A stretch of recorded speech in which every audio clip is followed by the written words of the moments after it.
apprenti, je suis réalisateur et aussi animateur de débat. Donc c'est un peu pour ça que je suis à Offcourt, parce que je suis un fidèle d'Offcourt depuis très longtemps. Et j'ai cette année une séance qui est consacrée à un de mes films. Voilà, c'est ça. Une séance anniversaire.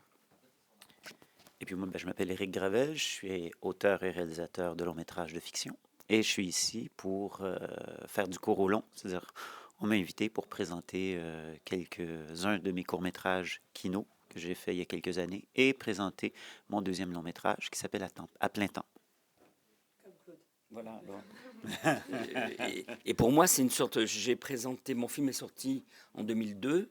J'étais donc l'invité du court au long, où j'ai présenté des courts-métrages et mon premier long-métrage. Mais comme on fête les 20 ans du film cette année, et puis qui sort en DCP, tout ça, pour projection en salle à nouveau, donc du coup, on a fêté cet anniversaire et c'est merveilleux parce qu'il est sorti un 10 septembre et il sera projeté un 9 septembre. Donc c'est un bel anniversaire. Et c'est en même temps les 20 ans d'Equino, donc on fait un petit ricochet. Donc, quel est le plus beau décor dans lequel tu as tourné? Ah, moi j'ai eu la chance pour mon deuxième long métrage de tourner vraiment en studio, avec un décor sur 2 niveaux, construit, tout ça. Pour les réalisateurs, c'est toujours très excitant. Le premier, je l'avais fait en décor naturel. Enfin, il y avait aussi des décors construits, mais pas de cette ampleur. Alors que dans le deuxième film, on a carrément reconstitué l'intérieur d'un mât avec un étage et tout ça. C'était assez formidable. Donc, c'est pour moi un grand moment. Voilà. Ben moi, mon premier film, c'était un road movie qui débutait en France et se terminait en Inde. Donc c'est vrai que je suis passé par toutes sortes de décors. J'aurais tendance à dire qu'un des décors, non, le plus beau décor naturel, c'était probablement au Kazakhstan. Parce qu'on était dans des plaines avec des montagnes qui étaient vraiment incroyables et qui étaient magnifiques. Ça, j'en garde un très très bon souvenir. Et peut-être dans un décor un peu plus artificiel, c'était à Calcutta, parce que le film se terminait à Calcutta et on a tourné avec un éléphant géant peint et, euh, et ça faisait un très très beau décor dans les rues de Calcutta. Donc ça, effectivement, c'était peut-être mon plus beau décor de mes films. Ouais. Une musicienne ou un groupe avec lequel tu aimerais travailler? Alors moi, j'ai eu la chance de travailler déjà avec une chanteuse que j'aime beaucoup. C'est Yael, en fait, pour pas la nommer. Et en fait, je l'avais remarqué dans ses tubes et tout ça d'une certaine époque. Et puis, je l'ai surtout remarqué comme actrice ici même, où elle était géniale. Et du coup, je l'ai prise comme comédienne et elle a chanté dans le film.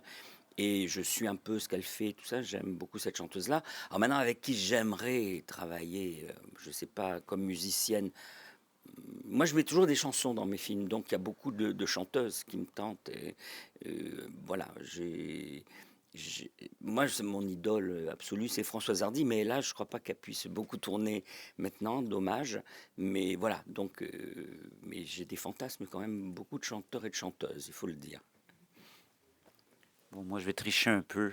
Il est plus de ce monde et il n'a jamais fait de musique de film. Ce serait Leonard Cohen, parce qu'évidemment, ben, il vient de chez moi, que c'est un grand poète, que j'aurais été curieux de voir qu'est-ce qu'il aurait pu faire comme musique de film, vu sa poésie et sa sensibilité. Voilà. Je botte en touche sur mes contemporains. Moi, j'ai un peu triché aussi. Un film que tu aurais aimé réaliser. Bien entendu, mais moi, c'est La Nuit du Chasseur, mais c'est un peu une tarte à la crème, et c'est vrai, totalement, oui. Et alors dans les films récents, il y en a un que j'aime beaucoup, mais il est assez peu connu, c'est Ma vie avec James Dean en fait, qui est un film qui a été tourné au Tréport, et il ressemble à un de mes films, mais je dis ah il est réussi peut-être plus que mon film, je sais pas comment expliquer ça, et voilà, mais ça m'est arrivé aussi d'avoir des courts-métrages où je dis mon Dieu, j'aurais aimé faire ce film-là, mais ils sont rares, faut le dire, parce qu'il faut vraiment qu'on soit au feeling avec le climat du film, le réalisateur, ça, même si on le connaît pas. Mais oui, je trouve que le fantasme absolu, c'est peut-être La Nuit du Chasseur. Il a fait qu'un seul film, et c'est un film tellement formidable. Voilà, maintenant il y en a beaucoup, on dit quand même, c'est formidable d'avoir fait ça, mais bon. J'en sais rien. Peut-être peut-être un film du début du cinéma, tu vois. Voilà, peut-être l'arrivée en gare de, de la Ciotat. Formidable. Non, un truc où on se dit, oui, on impressionne les gens par un truc qui a jamais existé, hein, peut-être un truc comme ça. D'ailleurs, je dis ça, mais c'est un peu une boutade parce qu'il y a un plan qui est un peu, dans mon dernier film, il y a un plan qui est un peu hommage à Mm. ce plan-là. Donc, voilà. Mais c'est vrai que moi aussi j'ai fait un film en pensant beaucoup à La Nuit du Chasseur qui s'appelle Les Énervés du Miège, où on voit des gens qui glissent sur un radeau sur la Seine, donc c'est une scène emblématique de La Nuit du Chasseur. Donc c'est vrai qu'on a des films qui parfois nous reviennent un peu comme des petites bulles dans le cerveau et on fait des petits clins d'œil quand on tourne. À moi. Plus gros fou rire de tournage. Mon Dieu, il y en a beaucoup, mais c'est plutôt moi qui provoque les fous rires sur les tournages. Et, mais comme j'aime beaucoup rire et que je le fais pas exprès, enfin je sais pas, j'aime l'humour quand il vient tout seul et j'en ai tellement que je sais pas. C'est-à-dire que j'ai passé des tournages assez agréables et en particulier un qui a été mais vraiment extraordinaire. C'est-à-dire que j'ai tourné Fille perdue, je croyais que c'était j'ai dit j'arrête là, un peu comme La Nuit du Chasseur, tout est formidable, tout est merveilleux. Et je pensais pas faire un tournage aussi agréable après. Et puis finalement, j'ai fait Bienvenue au Gîte, où ça a été une sorte quand je vois les gens qui ont tourné, tout ça, ils m'en reparlent. Et c'était très drôle. On a beaucoup ri, on s'est beaucoup amusé. Il y a eu des moments très dramatiques aussi, mais enfin, ça, c'est plus personnel. Mais disons que, honnêtement, je n'ai pas un souvenir très précis de mes fous rires. J'en ai beaucoup. Ouais. C'est plus des fous rires, j'en ai eu beaucoup plutôt en faisant des kinos parce qu'effectivement, on se prend moins au sérieux. En long métrage, vu les horaires de travail et tout, j'essaie d'être concentré en tout cas suffisamment. Donc les fous rires, il y en a moins. Non, un fou rire dont je me souviens sur mon dernier film, c'est plutôt au montage, où on monte une scène, puis on a de la difficulté à la monter. À un moment donné, on essaie des trucs. Et en fait, ce qu'il faut savoir, c'est que quand on monte, évidemment, on fait jouer les comédiens différemment et d'avoir une scène où on la monte tellement mal que le comédien a l'air d'être vraiment très mauvais alors qu'il a très bien joué sa scène, mais nous, on a tellement fait mal notre travail qu'on regarde la scène puis on se dit, mais c'est pas possible d'avoir monté un truc pareil. Et là, oui, d'avoir des fous rires à regarder, se dire comment on a pu faire quelque chose d'aussi mauvais avec quelque chose d'aussi bien, ça, j'en ai eu des fous rires comme ça. Bon, c'est un peu étrange, mais peut-être justement parce qu'en montage, on a un peu plus le temps de se détendre et de, voilà, Mais moins concentré. ce que tu dis est totalement vrai, mais ça reste très privé, très intime. En fait, c'est rigolo parce qu'on est à deux devant la table de montage et c'est vrai que parfois on rit énormément, exactement ce que tu Ouais, plus racontes, en quoi. montage, ouais. Mais bizarrement c'est très feutré, très discret, puisqu'on est dans un cocon comme ça et les gens ignorent tout ce qui se passe pendant le montage et il vaut mieux parce que c'est vraiment une sorte d'alchimie qui est très dure à expliquer, aussi bien dans les fous rires que dans les grandes déceptions, hein. Voilà, donc c'est quelque chose, le montage, moi je trouve fabuleux. Et j'aime beaucoup faire des films pour ce moment-là aussi, que les gens oublient. C'est pas du tout la face visible de l'iceberg, en fait. Si tu avais dû faire un autre métier. Alors j'ai déjà fait deux métiers parallèlement parce que quand j'ai commencé à travailler, il y avait d'un côté le graphisme qui me plaisait beaucoup et le cinéma.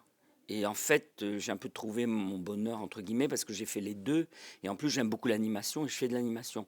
Donc, cette question-là, je peux répondre que j'ai fait mes deux métiers que je rêve. Et en plus, comme j'aime l'animation, c'est une charnière magique. Donc, je suis très à l'aise dans ce triangle. Donc, je n'ai pas d'autres métiers. Je ne me vois pas faire autre chose, par contre. Alors là, je crois que je serais clochard, en fait, c'est épouvantable parce que je ne me vois pas sorti de là ce que je peux faire. Je suis maladroit, enfin j'ai beaucoup d'incapacité personnelle. Donc du coup c'est formidable parce que je fais du graphisme, je fais des films d'animation et je fais du cinéma en prise de vue réelle. Donc c'est vraiment les trois trucs que j'adore le plus. C'est vrai que moi aussi, je me suis vu très jeune avoir envie de faire du cinéma parce que c'est au-delà d'un métier, c'est une passion.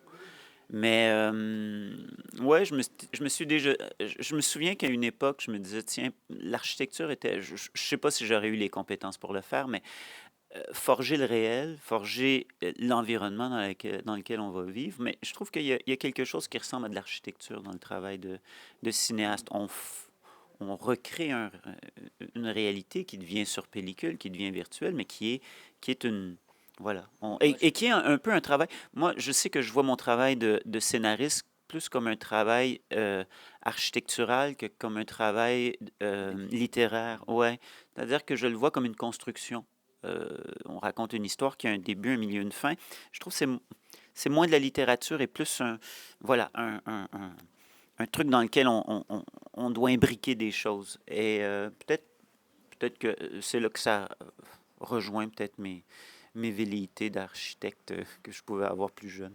c'est c'est très drôle ce que tu dis parce que moi, quand on me demande, enfin, des gens de ma famille, des amis, ou quand je suis devant des scolaires ou des étudiants, beaucoup me disent mais c'est quoi ce métier réalisateur? Ils confondent un peu réalisateur, producteur, tout ça.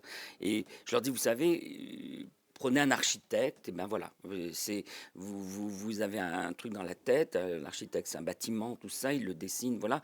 Et alors après, il doit orchestrer 1000 corps de métier pour arriver à construire. C'est ça. Moi, c'est marrant, je fais beaucoup le parallèle aussi, et aussi pour m'expliquer sur le métier que je fais, je trouve que c'est ce qu'on peut plus comparer. C'est-à-dire que sur un plateau de cinéma, c'est comme un architecte quand il arrive sur le chantier, il y a aussi bien le décorateur qui va lui parler de couleurs, de ci, de ça. Il va avoir les maçons, il va y avoir ceux qui font les sous-bassements, il va y avoir les gens qui font du fer forgé. Enfin, c'est 1000 professions qu'on va croiser, les gens de la sécurité, tout ça. Et le cinéma, quand on fait un film, c'est ça. C'est qu'on doit répondre à 1000 questions très différentes pour finalement faire quelque chose qui se tienne debout. À moi, oui. Un acteur ou une actrice avec qui tu rêves de tourner? Alors là, on ouvre une boîte de Pandore. Moi, comme je vous l'ai dit, j'ai commencé à faire des films très conceptuels et tout ça, et qui touchaient beaucoup l'animation. Donc pendant très longtemps, j'avais pas du tout d'acteur dans mes films, ou alors je les jouais presque pratiquement en stop motion, quoi. Alors du coup, je m'y suis mis parce que dès mon premier long métrage, c'était un film d'actrice. Il y avait beaucoup d'actrices. Il s'est avéré que ça s'est bien passé. Mais honnêtement, mon rapport aux acteurs est ambigu parce que c'est très difficile, je trouve, d'expliquer comment que ça se passe pour moi, hein, comment je les dirige, comment que ça se passe. Oui, alors les acteurs avec qui on rêve de tourner, moi, souvent ils ont disparu ou alors ils font partie de nos fantasmes de cinéphiles. Moi, Audrey Hepburn, voilà par exemple, oui. Mais dans les acteurs actuels, et ben même ceux avec qui je rêve de tourner me semblent toujours inaccessibles. Un acteur me semble inaccessible, même si c'est des gens qui font des seconds rôles géniaux dans des téléfilms. J'arrive, il va falloir l'aborder, il va falloir lui parler. Alors, heureusement qu'il y a les agents, tout ça, mais le contact avec les acteurs n'est pas si simple qu'il en a l'air, quoi, je trouve. Et c'est pour moi, hein, psychologiquement, c'est pour ça. Alors je me débrouille très bien, ça se passe très très bien, et je crois que ça marche, mais j'ai beaucoup de mal à répondre à ce genre de questions. À part vous dire oui, je vous dis Audrey Hepburn ou voilà, des gens. Et parfois, dans des courts-métrages ou un acteur, même méconnu, je dis oh, lui, tout d'un coup, il y a une sorte de séduction qui s'opère, qui est à la fois, je sais pas, assez. C'est pas seulement physique, c'est tout d'un coup, il y a une sorte de petite magie qui opère. Alors on peut tomber de très haut, comme on peut parfois être surpris. Voilà. Je sais pas si j'ai bien répondu, mais c'est aussi mon problème avec les comédiens, quoi. Et quand on voit mes films ou quand on me voit avec les comédiens, j'ai pas l'air d'avoir de problème, mais dans ma tête, je crois que oui. Il y a plein, surtout les actrices, il y a plein d'actrices avec lesquelles j'aimerais tourner. Euh, ben, je donnerai un exemple, on va dire, Olivia Colman, que j'adore parce qu'elle représente le type d'actrice que j'aime beaucoup, c'est-à-dire ces femmes qui sont capables de tout jouer. C'est-à-dire qu'elle est capable, elle excelle dans le drame comme dans la comédie. Et ben, c'est le genre de profil que je cherche. Je trouve que, bon, Laure Calamy, qui joue dans mon dernier film, est une actrice qui sait tout jouer. Donc, j'essaye aussi d'aller travailler avec des acteurs, des actrices qui correspondent à ces désirs-là.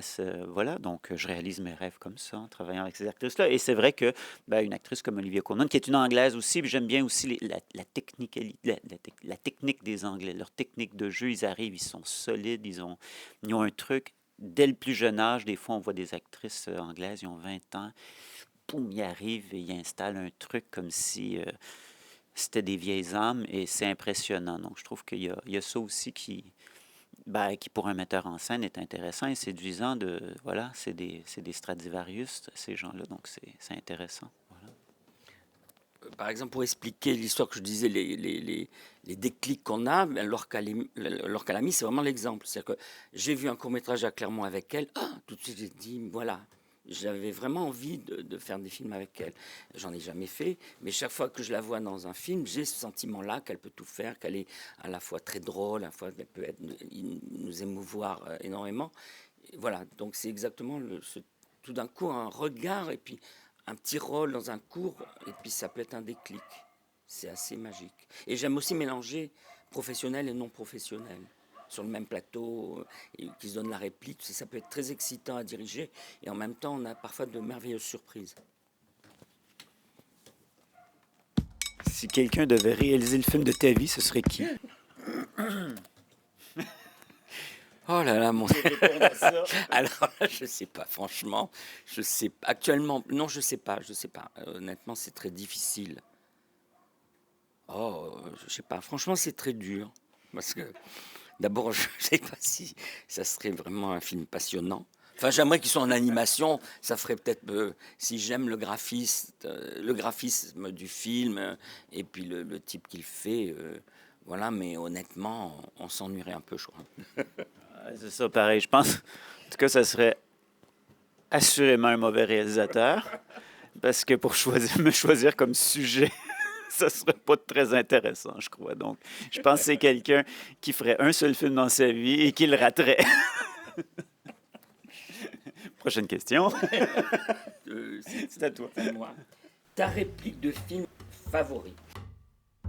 C'est très dur aussi, ça, je sais pas. Il y a beaucoup de films de citations. J'aime l'histoire, bon, la tarte à la crème absolue, ce que dit Truffaut, les trains, les films sont comme des trains qui roulent dans la nuit. Enfin, bon, je n'ai pas tout ça fait en tête. J'aime beaucoup, alors, c'est que j'ai mis, alors je ne l'ai pas tout à fait en tête. C'est une phrase de David Lynch que j'ai utilisée dans un de mes courts-métrages d'animation, de grattage sur pellicule, qui dit qu'il ne comprend pas pourquoi les gens veulent à tout prix que leur vie corresponde à quelque chose, alors que les trois quarts du temps, leur vie ne rime à rien.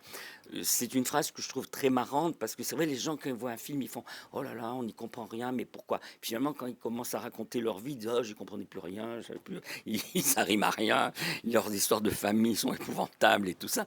Et je crois que cette phrase-là, alors je ne l'ai pas vraiment en tête, mais elle est totalement juste. Et comme les grattages sur pellicule sont des films où il se passe, c'est complètement abstrait, tout ça, ça s'appelle Ça ne rime à rien. Et je reprends cette phrase de David Lynch et je joue en animation avec. Voilà, c'est une de mes phrases que je connais même pas par cœur, vous voyez. Mais voilà. Et sinon, après, dans les films, il y en a beaucoup. Euh, oui, il y en a beaucoup que j'aime bien. Mais c'est pas obligatoirement je sais pas, c'est des petites phrases tout d'un coup, qui me font beaucoup rire dans un film. Hier, j'ai vu un film, je dis, oh, cette petite phrase-là, elle est formidable, elle m'a beaucoup amusé, mais je les note pas quand même. J'avoue que j'ai pas de grandes répliques en tête. Les répliques que je retiens, c'est peut-être des répliques de vieux films québécois qui sont des répliques un peu kitsch, mais qui me font rire ou que je garde en tête. Évidemment, il y a une très connue que les Québécois connaissent, c'est Aurore l'enfant martyr. C'est un film des années 50, puis tu as la petite qui, à un moment donné, qui se fait martyriser par sa belle-mère. À un moment donné, elle dit « Je suis enfermée par en dehors ». Et c'est devenu une réplique culte parce qu'elle est enfermée par en dehors. Il faut essayer de comprendre ce que ça veut dire, mais bon, on peut imaginer. Il y a mais il y a dans Les Ploufs, un film 1980, où tu as Ovid Plouffe qui se demande, qui dit est-ce qu'il y a de la place pour les Ovid Plouffe de ce monde? Et ça, je trouve que c'était un beau pathos bien kitsch aussi que j'aimais bien. Je pense que c'est à peu près ça que ça disait, mais c'est des phrases comme ça. Je me souviens d'un film qui s'appelait Mustang où je sais pas, il arrive un truc catastrophique, puis la mère, elle répète 50 fois, il est trop jeune pour comprendre ça, il est trop jeune pour comprendre ça, mais à un point où ça devient ridicule. Mais c'est des phrases comme ça qui, puis évidemment, il y a dans les répliques, mais là, ça va rentrer dans le grivois, c'est la version québécoise de Slapshot, le film sur le hockey avec Paul Newman. Et le film est traduit en québécois, et là-dedans, il y a des répliques cultes savoureuses, là, mais je ne vais pas les nommer parce qu'en fait, c'est vraiment très, très vulgaire. Mais disons qu'il y a beaucoup il y a beaucoup de répliques cultes. Je vous invite à aller voir le film, vous allez vous faire votre propre idée. Et idéalement, si vous êtes français, avec des sous-titres français. Film québécois avec des sous-titres français. Ta plus grande frayeur en tournage? Moi, c'est bord du vide. Dès qu'on s'approche du vide, j'ai peur. Enfin, c'est pas que j'ai le vertige, mais même en randonnée, je préfère être en tête pour pas voir les autres au bord du vide. Alors du coup, quand on tourne, faut pas s'approcher. Là, on avait fait une scène au bord d'une falaise une fois, et dès que les comédiens s'en approchaient, je disais couper. Alors, c'était pas très commode. C'est vrai que c'est mes plus grandes frayeurs, je crois. J'aimerais pas tourner un film d'alpinisme ou un truc comme ça, parce que j'aurais toujours peur que quelqu'un tombe et se décroche. C'est mes grandes frayeurs. Si on en a eu aussi, oui, ben, toujours à cause du vide. Dans Fille perdue, on a un cascadeur qui est tombé quoi, à côté de la plaque, comme on peut dire. Alors, il s'en est bien tiré, sinon j'en parlerai pas aussi, mais ça jette un froid. Et voilà, donc il y a quand même des frayeurs que j'ai eues, mais c'est vrai que c'est lié au vide. J'en vois pas d'autres. Qu'on parle de frayeur, hein, parce qu'après on peut avoir la frayeur de rater son film ou de dire la journée va être abominable quand on voit des orages arriver, tout ça. Mais là c'est autre chose. Hein, voilà. Mais vraiment la peur du vide sur les tournages. Et je fais pas de film d'action quand même. Hein. Ben, sur mon dernier film, il y a une scène qui a été coupée au montage, qui était la scène peut-être la plus... probablement la scène la plus complexe à faire du film où le personnage est en camion et passe à côté de voitures en feu. Et, euh, et on nous avait, bon, tout était bien organisé, mais on était dans le camion à côté de la comédienne qui conduit et qui passe à côté des bagnoles en feu. Et en fait, les bagnoles étaient beaucoup plus en feu qu'on qu'on l'imaginait. Et au moment où on est passé à côté des bagnoles, le feu, il s'est mis à monter et on a senti sur nos joues quelque chose qui commençait à griller.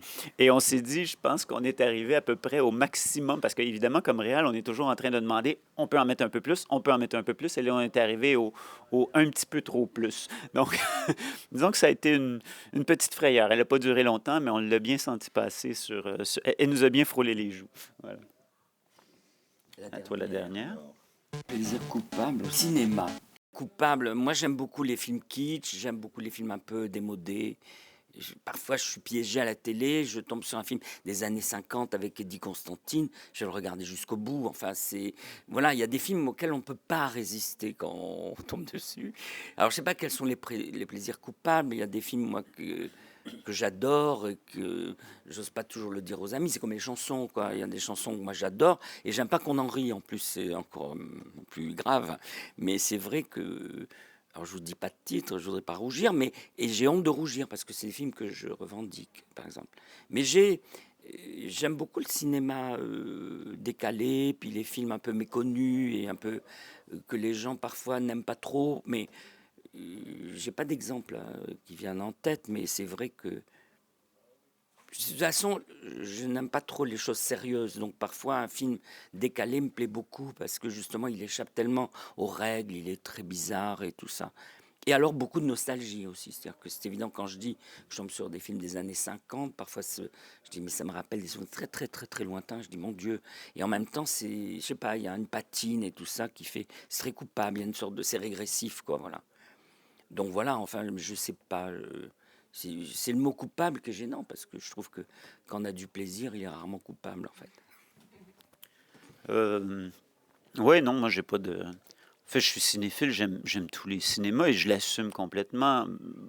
Non, j'ai aucun plaisir coupable. Même des films, des fois, je vais avoir des potes qui vont dire, mais t'as revu ce truc un peu... C'est un truc un peu ordinaire, tu l'as encore regardé? Je dis, bah ouais, je l'ai encore regardé. Et même, je le défends. Je défends mes plaisirs qui sont pas coupables. Donc, j'ai aucun problème. En tout cas, en cinéma, je n'ai pas de plaisir coupable. J'assume complètement tout ce que je regarde. Donc, Mais voilà.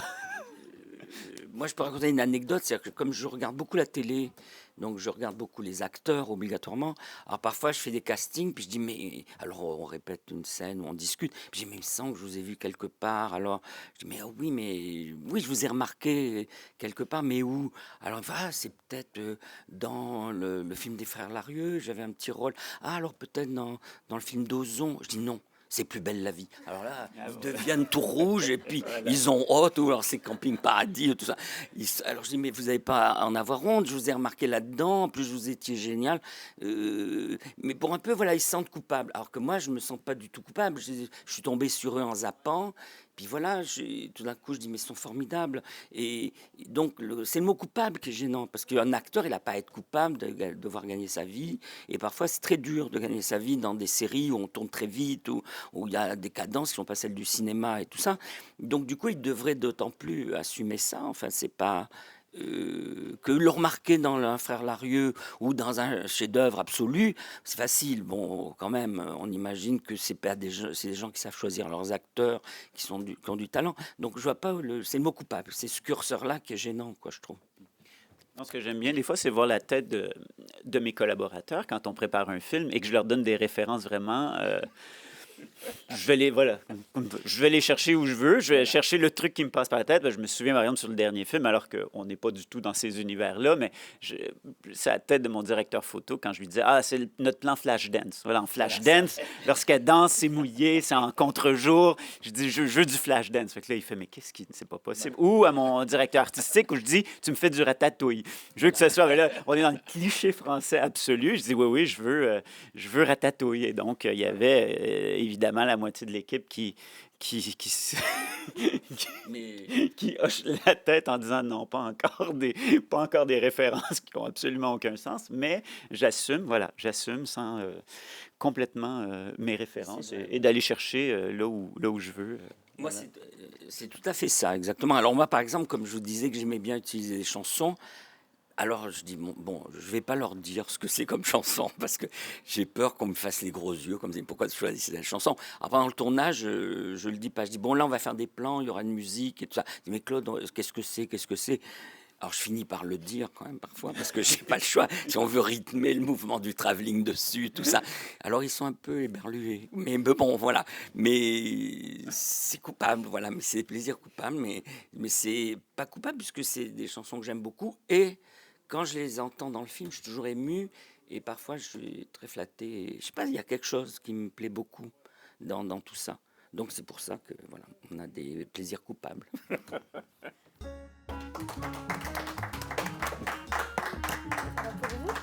Très bien. Merci.